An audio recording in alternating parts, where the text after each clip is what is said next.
Hoje eu vou falar sobre o livro de Mark Baker, Como Deus Curador. Esse livro me surpreendeu positivamente, me entreteu do começo ao fim.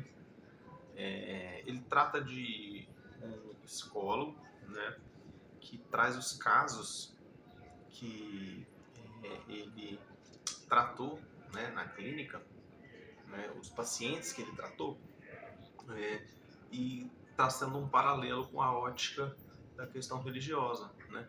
E para quem olha o nome do livro, pode ter uma falsa impressão, como se fosse raso, como se fosse trazer a religião para um campo onde não cabe. Mas quem lê o livro entende que não tem nada de raso, nada de superficial e não há forçação de barra alguma com a questão religiosa. São apenas alguns reforços de quem acredita, né, em Deus.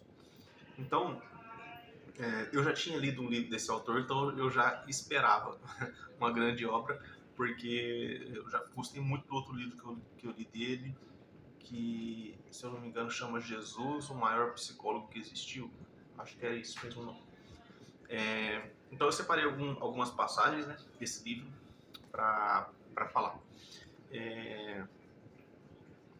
Uma parte interessante, já que a gente começou falando de religião, é que ele fala aquela questão sobre dar a outra face, né? Que tem aquela passagem bíblica que fala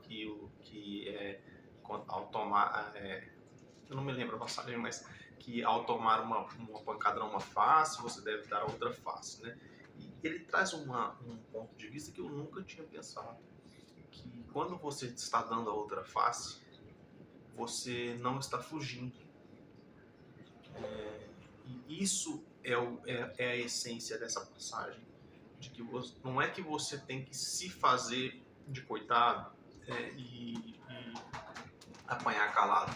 É que quando você dá a outra face, você está ali ainda. Então essa ótica me trouxe uma visão diferente. A minha resistência de achar que a gente deve dar a outra face, né? Por um lado eu entendo agora, né?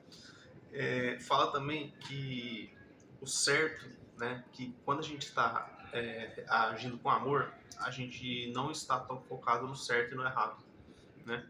Então ele dá um exemplo de um casal que ele está tratando, né, em terapia, e que eles estão tentando um vencer o outro, né? Sempre eles estão querendo um ganhar, um tá certo, outro tá errado, e o outro a mesma coisa. Quando, na verdade, o que ele queria trazer enquanto psicólogo é que o casal entendesse que eles, ao invés de procurar estar certo e estar errado, eles têm que procurar ser amorosos um com o outro, né? E não significa passar o pano, aceitar tudo, mas significa que a outra pessoa tem influência em você o tempo todo e você nela, né? Outro trecho fala sobre agradecer por tudo, ser diferente de agradecer por todas as circunstâncias. E realmente, porque quando a gente agradece por tudo, a gente fica, vamos dizer assim, uma questão meio cega, né? Tá dando tudo errado, você tem que agradecer por estar dando errado, né? Você está agradecendo por tudo, você está aceitando qualquer coisa, né? Você tá tentando se convencer de que tudo tá bom, né? Agora, quando você agradece por todas as circunstâncias, você está agradecendo sobre cada oportunidade que você tem de fazer daquilo ali algo produtivo, porque partindo da crença de que nada acontece por acaso, tudo é para o nosso crescimento, né, enquanto seres humanos. Outro trecho fala sobre, nossa, esse trecho é muito foda, sobre a raiva. Ele fala que a raiva, ela não é a violência, o ódio, a fúria, a vingança.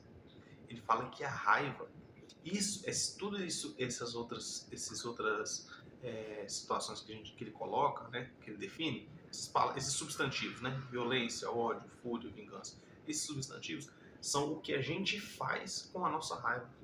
Então são as consequências da raiva, consequências ruins da nossa raiva. Quando na verdade a raiva não é ruim.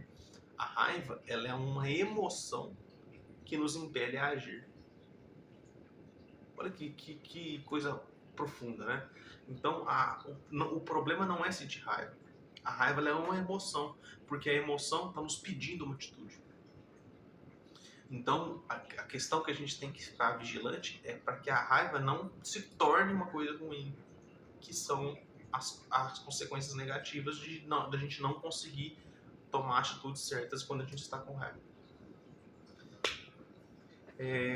Entender que entender que a falta dos pais, né?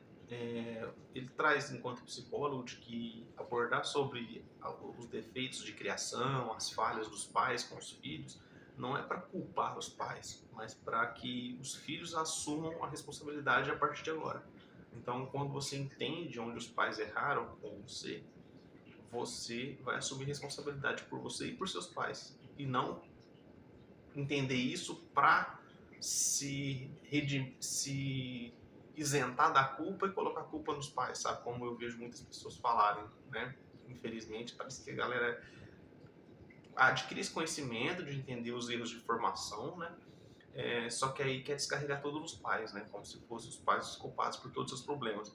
É claro que eles vão ser culpados pelos seus problemas, porque as coisas boas você não vai pesquisar. Então você não vai ficar dando louros da fama, méritos para eles que fizeram bem com você, porque tá dando tudo certo em outros trechos, em outras circunstâncias da sua vida, em outras situações, né, vamos dizer, em outras óticas da sua vida, tá tudo bem. Então ali você não vai pesquisar. Então fica até covarde, né? Você vai ficar apunhalando os defeitos, porque são coisas que estão atrapalhando o seu presente.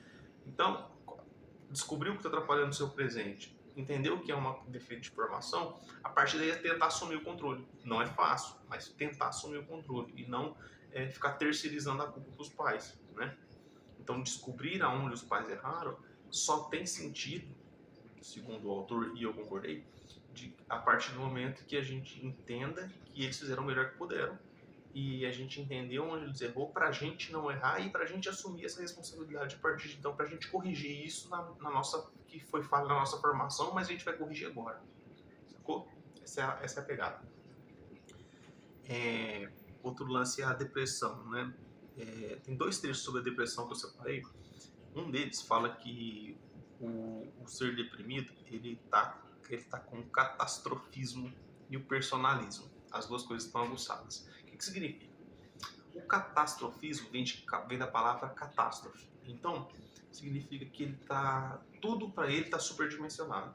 Então, quando nós estamos em depressão, tudo para a gente tem um peso maior, tem uma medida maior. Então, tudo parece que é o fim do mundo, certo? Então, isso a gente está com uma lupa aumentando as coisas, tendendo à catástrofe, certo? E o personalismo que significa que parece que tudo é para te atingir, né? Então, a gente está muito no me toque, a gente está muito à flor da pele quando a gente está num estágio depressivo. Então, não é maldade, mas é que a gente está muito sensível e acredita que tudo é para nos atingir, né? Então, a partir dessas coisas, dá para entender que ele fala que a depressão, ela parece que ela vai sempre girar em torno do se sentir desvalorizado. E me fez muito sentido e comigo foi dessa maneira, sabe?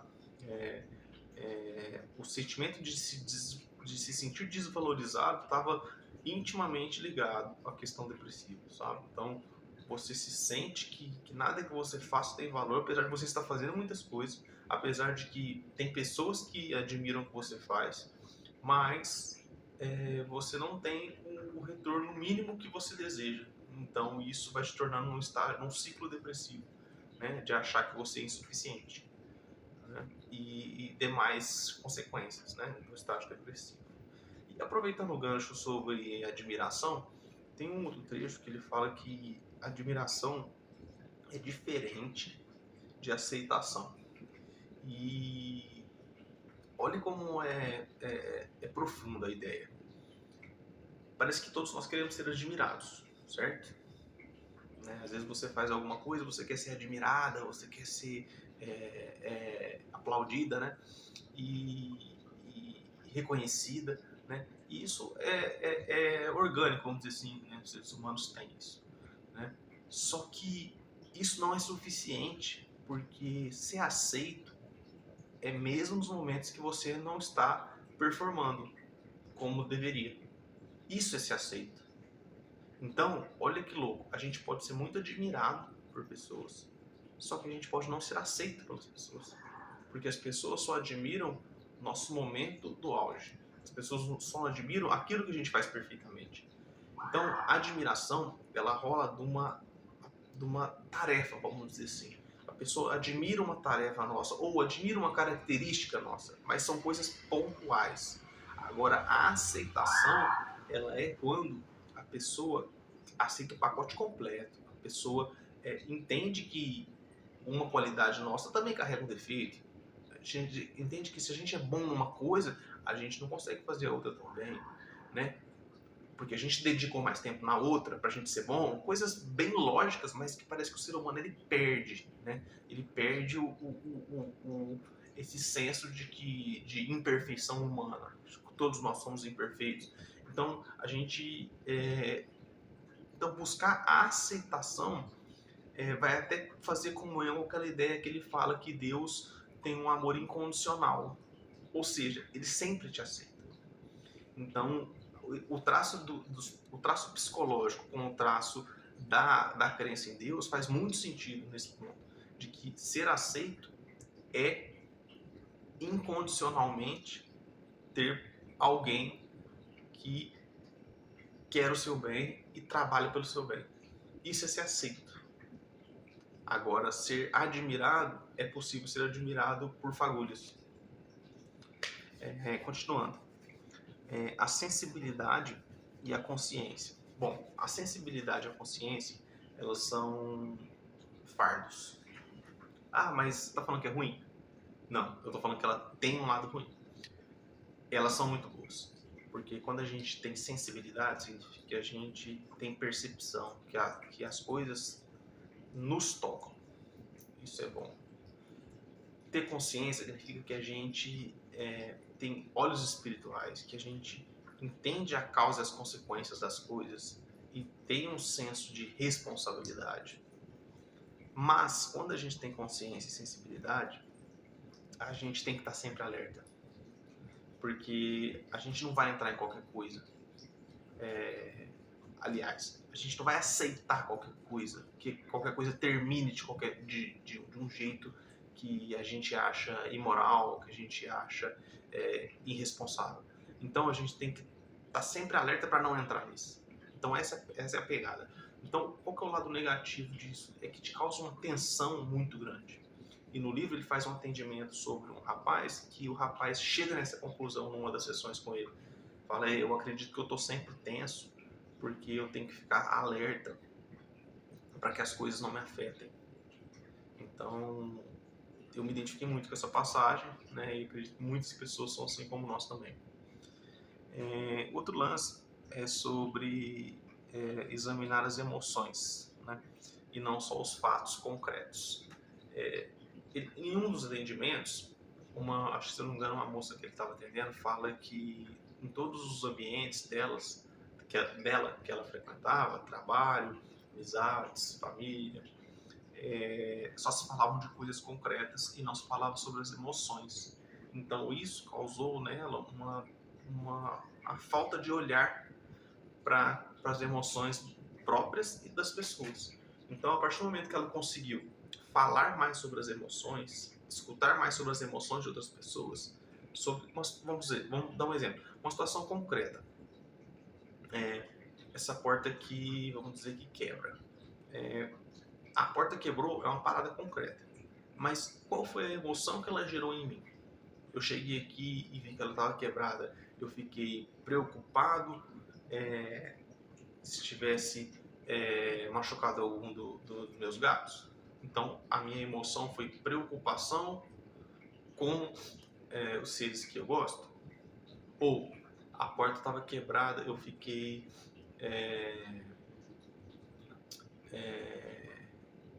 com medo de não conseguir arrumar por falta de dinheiro. Então, a emoção foi o medo, a insegurança financeira. Então, entende? O mesmo fato concreto, porta quebrada, pode gerar várias emoções numa pessoa. E esse sou eu. para cada pessoa pode gerar uma emoção diferente. Então, em cada pessoa pode ter várias emoções para cada pessoa. Então, é infinito o campo de emoções possíveis para um fato concreto. Então, ela entendeu que a partir do momento que ela conseguiu falar mais sobre emoções, ela foi melhorando durante a terapia. Então, isso é uma questão a se observar, né? E vestir essa carapuça. Bom, outro lance é sobre ferir o mal porque nos fez mal. Ele fala que é uma ilusão. Se eu não me engano, eu ouvi um vídeo recentemente que falava que a ideia sobre... é uma música até que fala sobre olho por olho, dente por dente. No final terminamos todos cegos. Se eu não me engano, o Gabriel Pensador ele fala esse trecho. E tem um vídeo também do... acho que foi o Clóvis Barros Filho, que fala que... ou Leandro Carnal, que fala que quando alguém... que nas tribos antigas, né, o pessoal ia lá e furava o olho de uma outra pessoa, né, como forma de castigo, né, e aí quando alguém sabia que alguém fez o mal, ia lá e matava os familiares dessa pessoa, né, uma coisa bem animalesca, né, que a humanidade já viveu, e isso não chegava a lugar nenhum, né, era só uma punição, né, punição por punição. Então, quando a gente tenta ferir alguém porque alguém nos feriu, a gente está seguindo esse raciocínio, né? Então, a gente tem que fazer com que nossa mente trabalhe de uma forma diferente. Entenda o mal como ações pontuais, em que a gente não quer repetir e não quer ficar na mira também não. A gente não quer ser refém dessas situações pontuais não.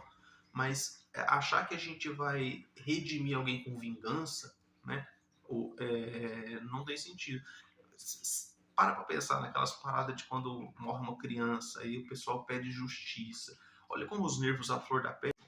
Então, os nervos à flor da pele vão gerando uma punição por punição, sabe? Então, se tudo fica em segundo plano, a questão da segurança de outras crianças já fica em segundo plano, a questão do tratamento de quem comete algum ato contra uma criança já fica em segundo plano. Então, parece que o ser humano vai perdendo a capacidade de trabalhar em paralelos. Porque cada coisa é uma coisa. A segurança de outras crianças é uma coisa a ser tratada. A recuperação de uma pessoa que comete algum ato é alguma questão a ser tratada. A punição para que a sociedade não caminhe nesse rumo também é uma coisa a ser tratada. Nós já temos no mínimo 3 campos ali que podem ser tratados paralelamente. Mas conforme o ser humano vai fechando a visão, querendo vingança, ele vai atuar sempre em uma vertente só. E as outras vão ficar deficientes, né? Então, para fechar, eu separei um trecho que fala sobre a franqueza e a vulnerabilidade. Bom, é diferente ser franco de ser vulnerável. No livro, o Mark dá um exemplo de uma pessoa muito bem sucedida, né? Aparentemente bem sucedida nas relações, no trabalho, né? Nas atividades em grupo, e que essa pessoa ela era franca, mas não era vulnerável. Na medida, a forma que ela colocava as palavras, era franca, mas não era vulnerável. E o que ele quis dizer com isso? Que sempre que essa pessoa falava, ela demonstrava ser transparente, ela demonstrava estar falando abertamente, porém, ela sempre falava de coisas que já passaram. Então, ela sempre falava de coisas que já foram superadas. Então, por mais que ela estivesse sendo honesta, ela não estava sendo vulnerável. O que é ser vulnerável? É se colocar no seu lugar, que é de vulnerabilidade. Todo ser humano é muito vulnerável. Então, quando a gente coloca no nosso lugar, a gente tem nossos medos, nossas angústias, nossas ansiedades. Essas coisas compõem o ser humano. Então, quando a gente consegue falar sobre isso, não precisa ser de uma forma muito íntima, mas quando a gente consegue falar minimamente que a gente receia alguma coisa, que tal ação pode gerar tal consequência e que a gente quer evitar, a gente está sendo ser humano, a gente está sendo vulnerável, a gente está admitindo, então a gente está sendo honesto. A vulnerabilidade exige honestidade, exige que a gente fale sobre alguma coisa de que a gente que é incerta. Então, esse é um grande ensinamento que eu pretendo colocar em prática a partir desse livro, que é que a vulnerabilidade não me faça me sentir fraco. Falar sobre a vulnerabilidade não me faça me sentir fraco. E mantendo a franqueza que eu já acredito que seja de minha natureza, acredito que muitas pessoas têm uma franqueza natural. Mas entender que a franqueza não basta. Ser vulnerável, falar sobre vulnerabilidade, é ser muito maior. É realmente colocar-se como humano. Bom, é isso. O livro é muito bom. Para quem deseja ler, recomendo demais. Tanto a leitura completa como a leitura pausada em capítulos ou trechos, né? E fazendo a reflexão para quem quer fazer de forma mais lenta. E acho que todo mundo que lê esse livro tende a sair mais forte, acreditando mais nas forças divinas e na força psicológica como forças complementares e não sobrepostas.